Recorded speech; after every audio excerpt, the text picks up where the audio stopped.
Welcome बच्चों, हमारा चल रहा है कोऑर्डिनेट ज्योमेट्री, जिसमें हम देख रहे हैं प्रैक्टिस सेट 5.2 उसका थर्ड फोर्थ 5 क्वेश्चन मैंने यहाँ पर लिखे जो हम आप आज देखने वाले। ठीक है। सो इसके पहले हमने जो देखा वो थोड़ा सा रिवाइज करते हैं ओरली। ठीक है। सबसे पहले देखा हमने डिस्टेंस फार्मूला। डिस्टेंस फार्मूले से हमने देखा कोलिनियरिटी ऑफ पॉइंट्स और इक्विडिस्टेंस ही कैसे चेक करना। उसके बाद में हमने हेडिंग डाली थी सेक्शन फार्मूला की। तो सेक्शन फार्मूला में हमारे पास एक इंटरनल डिवीजन वाला था और एक हमारे पास में एक्सटर्नल डिवीजन। तो इंटरनल डिवीजन के लिए फार्मूला क्या था, जो पॉइंट डिवाइड करता उसका, समझो पी पॉइंट है तो कोऑर्डिनेट्स ऑफ पी तो वो बन जाते हैं हमारे पास mx2 plus nx1 upon m plus n, और इधर में दूसरा y कोऑर्डिनेट बनता हमारा my2 plus ny1 upon m plus n। वही एक्सटर्नल के लिए कुछ ज़्यादा नहीं करना पड़ता, जहाँ पर इंटरनल डिवीजन के लिए प्लस है वहाँ पर माइनस कर देना होता है। ठीक।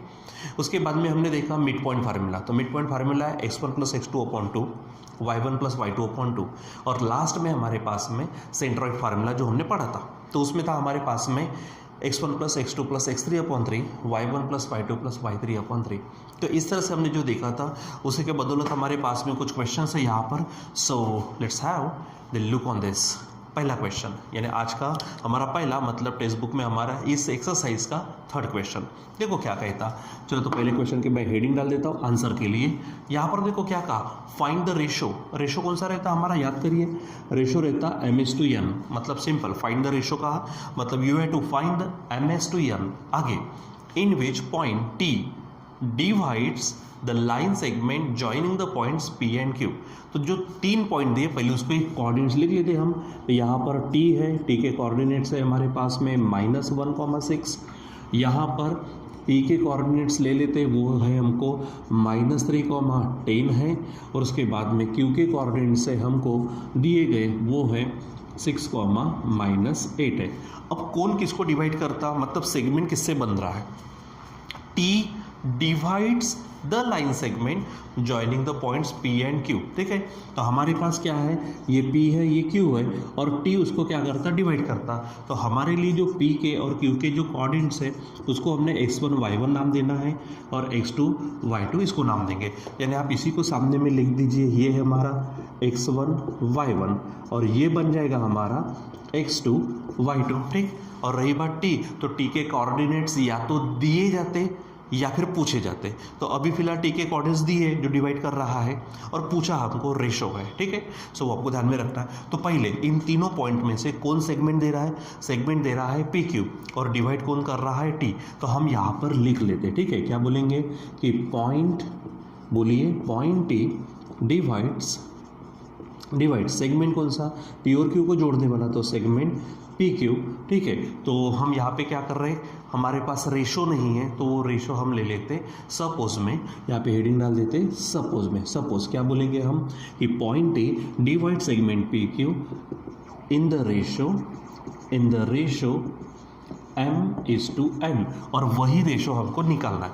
दूसरी बात बच्चों, मैं यहाँ पे हमेशा कह रहा हूँ जब तक वो एक्सटर्नल शब्द देता नहीं, आप यहाँ पे क्या समझिए उसको, इंटरनल डिवीजन। ठीक है। तो यहाँ पर आप ध्यान में रखेंगे। चलो अब हमारे पास है तो सेक्शन फार्मूला से काम करते हैं। हेडिंग डाल दीजिए, क्या बोलेंगे हम, by section formula for internal division. तो ये हमारे पास है। चलो बताओ, तो डिवाइड कौन कर रहा है, T कर रहा है। ठीक है। सो मैं T के कोऑर्डिनेट्स लिख लेता हूँ। तो T के कोऑर्डिनेट्स जो है, चलो बताओ फार्मूला क्या है, mx2 plus nx1 upon m plus n। इधर में है my2 plus ny1 upon m plus n। ठीक है। चलो अब वैल्यू रखना शुरू कर दो। T के कोऑर्डिनेट्स देखो क्या है, यहाँ पर -1,6 है। इसके पहले हमको निकालने रहते थे, आज हमको दिए गए हैं। अच्छा, अभी हमको ms/n रेशो निकालना है, मतलब we don't have the values of m and n। हमारे पास m और n की वैल्यू नहीं है। So keep them as they are. ठीक है। सो x2 देखो क्या है, 6 है, plus n as it is. x1 देखो क्या है, -3 है। ओके। ठीक। Then m plus n as it is. ठीक। आगे देखो m जैसे y2 है हमारे पास -8, यहाँ लिखते हैं -8 प्लस n भी एज इट इज़ लिखते हैं हम, और y1 देखो y1 है हमारे पास में 6, सो इंटू 6 कर दो, नीचे में m प्लस n जैसे कि वैसे लिख देते हैं। ठीक, चलो अब सॉल्व करना शुरू करो। तो लेफ्ट में हमारे पास है -1,6, राइट में चलेंगे तो देखो क्या मिल रहा है, ये m इंटू 6 ये बन जाएंगे 6m माइनस, ये माइनस इसलिए क्योंकि प्लस माइनस माइनस होगा, और ये बनेंगे 3n upon m plus n। ठीक है, चलो यहाँ पर देखो ये -8 इंटू m बन जाएगा -8m प्लस यहाँ पर देखिए 6 इंटू n ये बनेगा हमारे पास 6n अपॉन, अब यहाँ पर है m प्लस n। अब बच्चों करना क्या है, यहाँ पर बीच में हमारे पास इक्वल साइन नहीं है, वो हमारा कोऑर्डिनेट शो करने वाला साइन है। तो इसका मतलब क्या होता है कि यहाँ लेफ्ट में जो पहला कोऑर्डिनेट है उधर में पहले कोऑर्डिनेट के इक्वल होगा, यानी ये x कोऑर्डिनेट है, यहाँ x कोऑर्डिनेट -1 होगा। दूसरा जो हमारे पास है 6 वो इसके लिए होगा। ठीक है, यानी सिंपल ध्यान में क्या रखना है, पहले को पहला दूसरे को दूसरा, क्या बोलेंगे, पहले को पहला दूसरे को दूसरा। तो चलो पहले को पहला लेते, मतलब यहाँ पर लेंगे -1 इज इक्वल टू, अब इज इक्वल टू पहले के साथ पहला, मतलब 6m minus 3n upon m plus n, ये आपको ध्यान में रखना है। ठीक है, पहले के साथ पहला दूसरे के साथ दूसरा। कभी कभी इससे काम हो जाएगा तो दूसरे की आवश्यकता नहीं रहेंगे, कभी कभी हो सकता कांस्टेंट निकालना हो तब दूसरे की भी आवश्यकता हो सकती है। चलो अभी तो क्रॉस मल्टीप्लिकेशन कर लो, दिस विल बी -1 से करेंगे तो वही आएगा, लेकिन माइनस से करने के बाद sign change, so -m minus n is equal to, इसके नीचे कुछ नहीं है, 1 है, तो 1 से करेंगे तो 6m माइनस 3n हो जाएगा। अब क्या करेंगे, यहाँ पर m के पास m, n के पास n, तो यहाँ -n है, ये -3n इधर आएंगे तो +3n इज इक्वल टू, ये 6m है, इसके पास ये -m आएगा तो +m होगा। ठीक, और ये बन जाएगा 3n में से 1 गया तो 2n, और इधर 6m और कुछ नहीं है 1, 6 और 1 बनेगा 7m। और इसीलिए हमको क्या चाहिए था, m/n का रेशो, m/n मतलब m अपॉन n, तो ये m है, n को नीचे भेजो तो क्या होगा, m के नीचे n, तो इधर बचा कौन है 2, तो 7 उसके नीचे आएगा। ठीक है, इसलिए अब इसको रेशो में लिख दो, m/n इज इक्वल टू 2:7, और यही हमारा क्या है, रिक्वायर्ड रेशो। यहाँ पे लिख देंगे हम required ratio is equal to m/n is equal to हमारे पास है 2:7।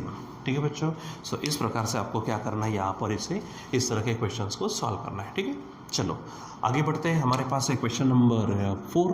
देखते क्या है, point P is the centre of circle. Okay, ये मान लीजिए हमारा सेंटर है, इसका नाम है P। ठीक है, सर्कल का सेंटर P है, आगे क्या है, and AB is the diameter. आपको मालूम है डायमीटर सेंटर से जाने वाला कॉर्ड होता है। ठीक है, तो AB क्या है हमारा, डायमीटर। अच्छा, ये एक बात पक्की हो गई, क्योंकि P हमारा अगर क्या है सेंटर, AB डायमीटर है, सो AP और BP ये रेडाई होंगी, रेडाई सेम रहती है, मतलब AP इज इक्वल टू क्या होगा, BP।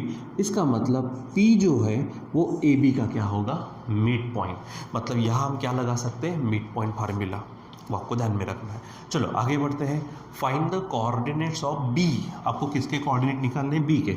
अच्छा देखो, ये हमारा सेगमेंट हो गया ना डायमीटर, तो इसको मैं नाम दे देता हूँ x1 y1, बी को नाम देता हूँ मैं x2 y2। और फिर उसने क्या कहा, बी के कोऑर्डिनेट्स निकालना है, so we have to find coordinates of B if coordinates of point A के पॉइंट्स कितने दिए हैं, 2, -3। ठीक है, तो 2, -3 ये बन जाएंगे x1 y1, और यहाँ पर P देखो, P के कोऑर्डिनेट्स बनेंगे -2 0, तो P के कोऑर्डिनेट्स है -2, 0। फिर से कह रहा हूँ, ये आपका डायमीटर है, P सेंटर है, तो P सेगमेंट AB का क्या होगा, मिड पॉइंट। और आप मिड पॉइंट का फार्मूला लगा सकते हो, x1 + x2 upon 2, y1 + y2 upon 2। अब यहाँ पे x1 y1 x2 y2 कौन होगा, तो जो हमने लास्ट में जो एंड पॉइंट्स है वो हमारा x1 y1, यहाँ पे ये B हमारा x2 y2 होगा। ठीक है, तो चलो पहले तो जो दिया है लिख लेते। पॉइंट ए के कोऑर्डिनेट्स क्या दिए हमको, ए के कोऑर्डिनेट्स है 2, -3।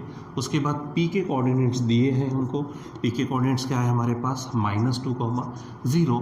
और उसने B के कोऑर्डिनेट्स नहीं मालूम, तो ध्यान में रखो, A के कोऑर्डिनेट्स को मैं कहूँगा x1 y1, ठीक है, इसको बोलने की ज़रूरत नहीं। अच्छा, b के कोऑर्डिनेट्स निकालने हैं तो 2 मिनट के लिए ऐसा बता दीजिए, कोऑर्डिनेट्स ऑफ b क्या होगा x2 y2। ये थोड़ा सा सेंस आपको रखना है कि आप किसे x2 y2, किसे x1 y1 और किसे ज़रूरी नहीं है ना कोऑर्डिनेट्स के यानी वेरिएबल जैसे नाम देना, वो बराबर आपको ध्यान में रखना पड़ेगा। चलो, p क्या है, सेंटर है, सेगमेंट ए बी क्या है हमारा, डायमीटर है, मतलब p क्या होगा, सेगमेंट ए बी का मिड पॉइंट होगा। तो पहले लिख लेते, क्या बोलेंगे, p इज द सेंटर। एक काम कर सकते हैं आप, या फिर आप इसको रफ में थोड़ा ना निकाल भी सकते हो, ठीक है। ये p हो गया, ये सेगमेंट ए बी हो गया, मतलब मैंने रफ में तो निकाल दिया। आप क्वेश्चन में जब आप आंसर सॉल्व करेंगे उसमें भी आप निकाल के बता सकते हैं, हल्का सा सर्कल निकाल देना, इस तरह से पेंसिल से चल जाएगा, ठीक है। आपका ये x1 y1 x2 y2 होगा और p के कोऑर्डिनेट्स तो लिखे थे। तो p is the centre of circle, centre of circle. उसके बाद सेगमेंट ए बी क्या है, segment A B is the diameter, जो उसने कहा है वही हम देखो। यहाँ पर मैं कहूँगा कि आप यहाँ पे डायग्राम भी शो किया करो, ठीक है।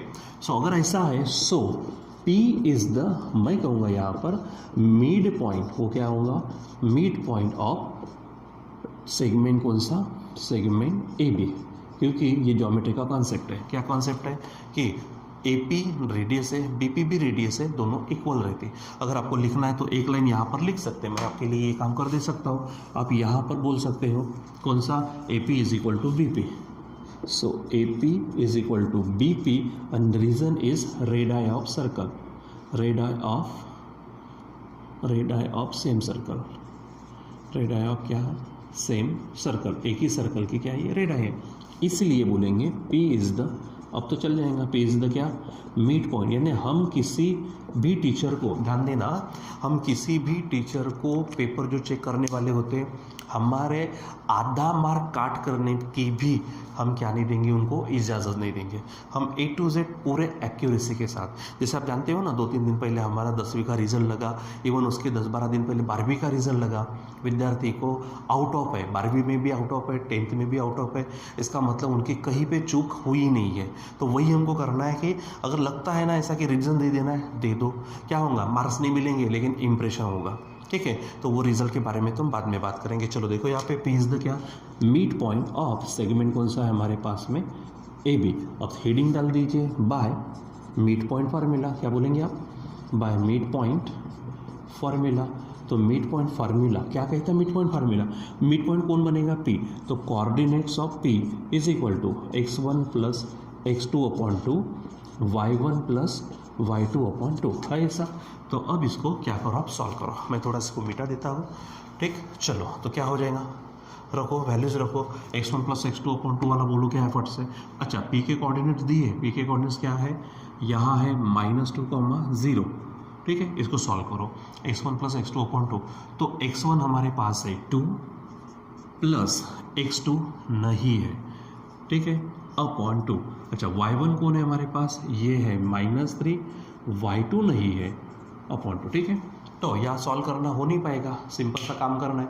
मैंने बोला था ये x कोऑर्डिनेट है, इधर ये x कोऑर्डिनेट है, तो इसके साथ ये होगा, इसके साथ ये, और सिंपल से टेक्निक भी बताई, पहले के साथ पहला, दूसरे के साथ दूसरा।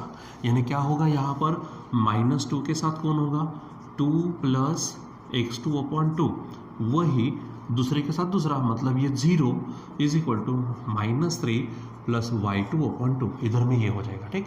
सॉल्व क्या होगा, 2 2 जा माइनस, ठीक है, ये 2 प्लस x2, अब 2 को भेजो तो -4 -2 is equal to x2। So finally x2 is equal to -6, इधर में 2 0 जा 0 is equal to -3 plus y2, इसलिए y2 क्या होगा, -3 उधर जाएगा तो +3 हो जाएगा, ठीक। और इसीलिए हम कहेंगे कोऑर्डिनेट्स ऑफ B क्या थे हमारे, x2, y2, and finally B के जो कोऑर्डिनेट्स हैं, तो x2 आया है -6 और y2 आया है 3। तो इस प्रकार से हमको जो कहा गया था कि आप क्या करिए, यहाँ पर find the coordinates of B, कहाँ लिखा है, ये देखो, find the coordinates of B हो गया हमारा। तो इस तरह से निकाल सकते हैं।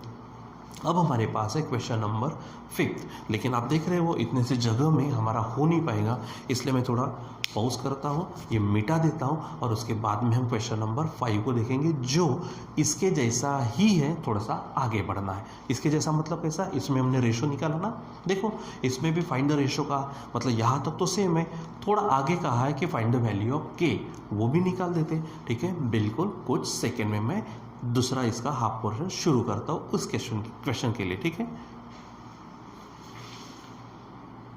तो चलो देखो मैंने मिटा दिया है, अभी हमारे पास जगह बन गई है। हम क्वेश्चन नंबर 5 को देखेंगे। मैंने कहा था थोड़ा सा ऊपर के जैसा ही है, थोड़ा फास्ट करते। देखो find the ratio in which point P, तो पहले तो पी के कोऑर्डिनेट्स दे दो, क्या है k, 7 है, divides the segment joining A and B, तो ए के कोऑर्डिनेट्स लिख लो, ए के कोऑर्डिनेट से 8,9 और बी के कोऑर्डिनेट से हमारे पास 1,2 है। दूसरी बात, पी ए और बी को ज्वाइन करने वाले सेगमेंट को डिवाइड करता, तो ए और बी को हम नाम दे देंगे x1 y1, यहाँ पे होगा x2 y2। ठीक है, चलो अब क्या बोला है उसने, हमको रेशो निकालना है और के भी, तो पहले हम ले लेते यहाँ पे सपोज, जैसे जब भी लिया था एग्जैक्टली वैसे ही करना है। सपोज क्या बोलेंगे, पॉइंट पी डिवाइड सेगमेंट कौन सा, A be in the ratio m/n, यानी m और n का ही हमको क्या करना है, वैल्यूज निकालना है। तो चलो क्या बोलेंगे, by section formula for internal division, ये ध्यान में रखो आप बराबर। ठीक है, तो क्या हो जाएगा, p के coordinates is equal to formula है mx2 plus nx1 upon m plus n, आप मन के मन में बोलते भी जाओ। ठीक है, my2 plus ny1 upon m plus n। ठीक है, चलो अब वैल्यू रखते, p के कोऑर्डिनेट्स दिए हैं हमको, क्या है वो k, 7। चलो इधर है m तो मालूम नहीं है, तो m इंटू x2 कहाँ है 1 है, प्लस n इंटू x1 कहाँ है 8 है, अपॉन m प्लस n।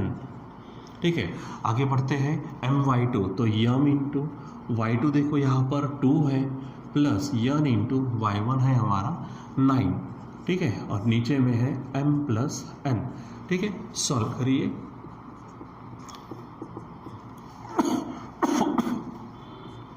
तो k/7 है, यहाँ m1, ठीक है, m इंटू 1 यानी m, यहाँ पर होंगे 8m, नीचे में m प्लस n, यहाँ ये बनेंगे 2m plus 9n upon m plus n।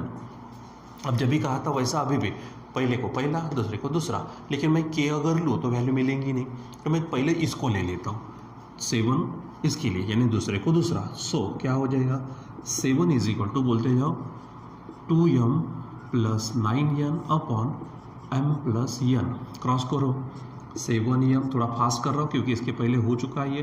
ठीक है, ये होगा 2m प्लस 9n, m के पास m तो 2m इधर आया, n के पास ये जाएगा उधर, यानी 7n, तो ये बन जाएगा 5m, ये बनेगा 2n। अब m के नीचे लाओ m, तो ये बनेगा 2/5, इसलिए m/n मतलब 2/5, मतलब रिक्वायर्ड रेशो, यही हमारा आंसर है।